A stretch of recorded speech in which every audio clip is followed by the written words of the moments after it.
Look at that building. Now look at this one. One was built last century. The other was built 2,500 years ago. And yet, the same columns, the same triangular pediment, the same proportions, the same architectural language. The most peculiar aspect of Western architecture is that, for more than 500 years, we have been nearly totally fixated on two extinct civilizations. We continue to build like the Romans and Greeks, and we continue to use the forms that they created to this day. Today, we find out why. Welcome back to ArchiWonder. If you missed part 1, we took architecture all the way back to the very beginning. Prehistoric shelters, Göbekli Tepe, the pyramids of Egypt, the ziggurats of Mesopotamia. Go and watch that first if you haven't, the link is in the description. Today, we're picking up the story at the moment Western architecture as we know it really starts. Ancient Greece, roughly 800 BCE onwards, and then Rome, which takes everything Greece invents, supercharges it, and spreads it across an empire stretching from Scotland all the way to Syria. Let's get right into it. When we talk about Greek architecture, we're really talking about one idea executed to perfection: the temple. And the Greek temple, at its heart, is a very simple object: a rectangular room, the naos, housing a cult statue of a god, surrounded by a colonnade, topped with a triangular roof. That's it. That's the basic formula, and the Greeks spent about 400 years perfecting this design. But here's where it gets interesting. Greek architects theorized columns in addition to building them. They codified them into what we now call the orders of architecture. And if there's one concept from this entire series you need to understand to make sense of Western architecture, it's this. The Greeks defined 3 orders, 3 distinct systems of proportion and ornament for columns and the structures they support. The Doric is the oldest and the most austere. A thick, sturdy column with no base. A plain capital, just a simple cushion-shaped form called an echinus and a square slab called an abacus. No decoration, pure geometry. A real-world example of this would be the Parthenon. The Ionic is more slender, more elegant. It has a base, a thinner shaft, and a capital decorated with the distinctive double scroll, the volute. You can spot it immediately. The Erechtheion on the Acropolis is Ionic. The Corinthian is the most ornate, a tall, slender column topped with an explosive capital of carved acanthus leaves. The Greeks used it sparingly. The Romans, as we'll see, absolutely loved it. Now here's the thing about the orders that most people miss. They weren't just decorative choices. They carried meaning. Ancient writers associated Doric with strength and masculinity, Ionic with refinement and femininity, Corinthian with luxury and abundance. When a Greek architect chose an order, they were in reality making a statement about the building's character. And then there's the Parthenon itself, which takes the rules and quietly breaks all of them. Built between 447 and 432 BCE by the architects Ictinus and Callicrates, under the artistic direction of the sculptor Phidias, the Parthenon is the most analyzed building in history. And the thing that obsesses architects about it is this: almost nothing in it is actually straight. The platform curves upward very slightly, about 60 millimeters over the full width of the building. The columns lean imperceptibly inward. The corner columns are slightly thicker and closer together than the rest. The columns bulge slightly in the middle, a device called entasis. None of this is visible to the naked eye, but the combined effect is a building that looks perfectly geometric, because it isn't. The Greeks discovered, through trial and error, that a truly straight building looks slightly wrong to the human eye. So they built curves that create the illusion of perfection. That is extraordinary. That is a civilization that cares so much about how a building looks that it will introduce calculated imperfection in order to appear perfect. But Greek architecture wasn't only about temples. The Greeks were also inventing the city as a designed environment, and 2 building types they perfected are still with us today. The first is the theatre. Greek theatres like the Theatre of Epidaurus, built around 350 BCE, are masterclasses in acoustic and spatial design. They carved into hillsides, so the earth itself became the seating structure. The circular orchestra at the base, the raised stage, the sweeping semicircle of stone seats. This is the model for every theatre, stadium, and amphitheatre that follows. Stand in the centre of Epidaurus today and drop a coin. The audience in the back row, 55 tiers up, 14,000 seats, can hear it. The second is the Stoa, a long roofed colonnade lining the edges of the Agora, the public marketplace and civic heart of a Greek city. The Stoa provided shade, shelter, and a space for commerce, philosophy, and politics all at once. It's the ancestor of every arcade, shopping gallery, and covered walkway ever built. The Greeks built more than just structures for the gods. They were constructing a public city for human habitation, for discussion, for debate, in support of democracy.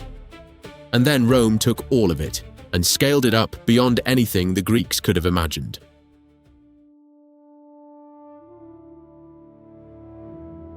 Rome is where architecture stops being primarily about beauty and becomes more about engineering. The Romans were not fundamentally aesthetic innovators in the way the Greeks were. They borrowed the Greek orders wholesale. They loved Corinthian especially. But what they added to the vocabulary of architecture was something entirely new and transformative: the arch and everything that flows from it. The arch isn't a Roman invention. The Mesopotamians and Egyptians knew about it, but the Romans were the first to use it at massive scale and to truly understand its structural logic.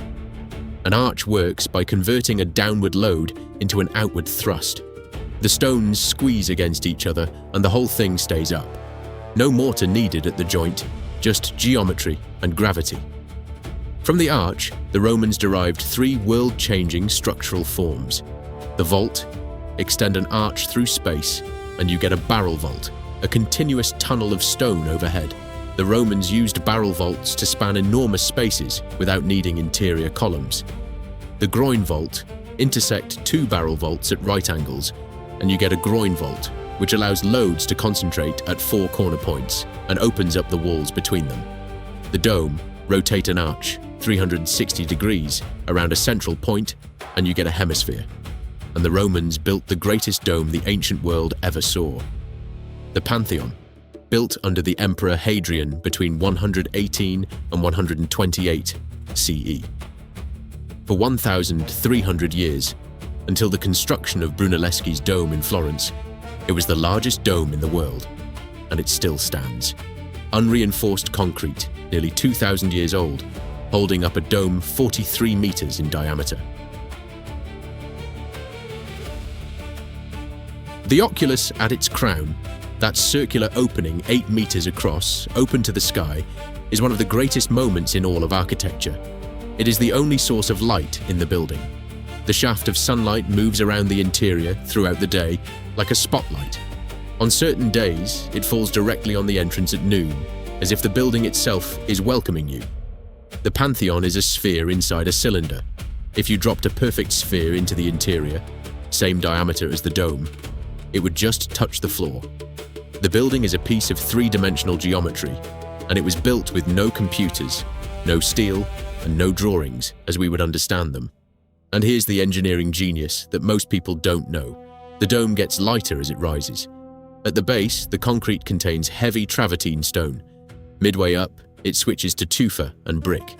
Near the oculus, it's almost pure pumice, one of the lightest natural materials available. The Romans understood that the upper portion of the dome was generating more outward thrust than the lower, so they reduced the weight there. This isn't guesswork, this is structural thinking. The Colosseum, completed in 80 CE, is the other Roman building that everyone knows, and it's worth looking at closely because it does something architecturally brilliant. The exterior layers the three Greek orders up its 4 stories: Doric on the ground floor, Ionic on the second, Corinthian on the third. But these columns aren't structural. They're decorative, applied to the surface of what is actually an arched concrete and travertine structure. The Romans understood that the arch was structurally superior, but the Greek column was culturally prestigious. So they did both at once. The arch carries the load. The column tells you what kind of building this is. This combination, arch plus engaged column, becomes the defining visual grammar of Western architecture for the next 1,500 years. But Rome's architectural legacy isn't only in individual buildings.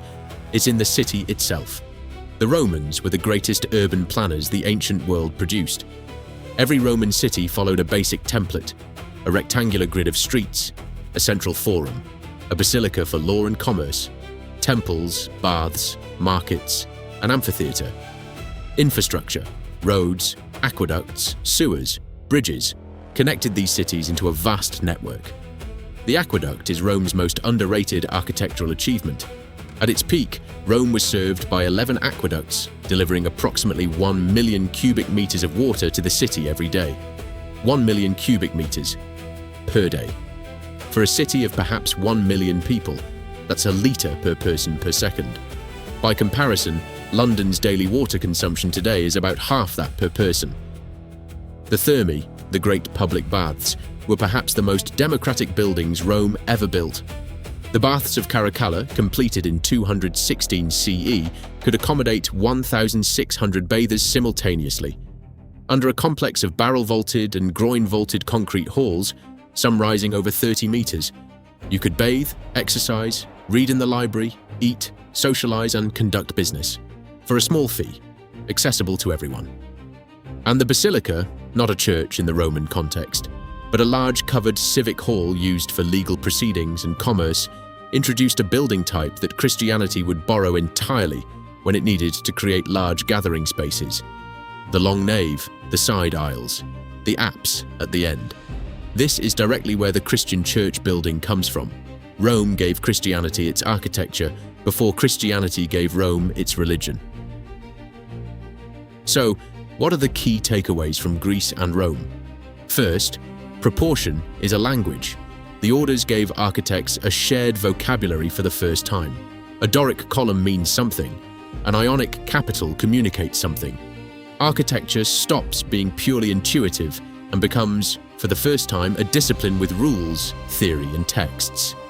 The Greek architect Vitruvius, who we'll meet properly in a later episode, writes down these rules in the 1st century BCE, and that book shapes every architect in Europe for the next 1,500 years. Second, engineering is not the opposite of beauty. The Pantheon is the most beautiful building Rome produced, and it's also the most technically sophisticated. The Romans proved that structural innovation and aesthetic ambition can be the same thing. The dome isn't just clever engineering. It's the most powerful spatial experience in the ancient world. Third, architecture is politics. The Colosseum wasn't built because Rome needed a venue. It was built because the emperor needed a symbol. The Forum wasn't a convenience. It was a declaration of Roman order imposed on the landscape. When you understand a Roman building, you understand Roman power. In part 3, we follow the Roman thread into an extraordinary moment when everything changes and Rome becomes Christian. We will be discussing the Byzantine Empire, the development of the cathedral, and the point at which architecture becomes fixated on the perfection of light rather than form. Which building from this video would you most like to stand inside? Please let us know in the comments. Thanks for watching ArchiWonder. Subscribe if you're enjoying this series so you don't miss the next episode. And I'll see you in part 3.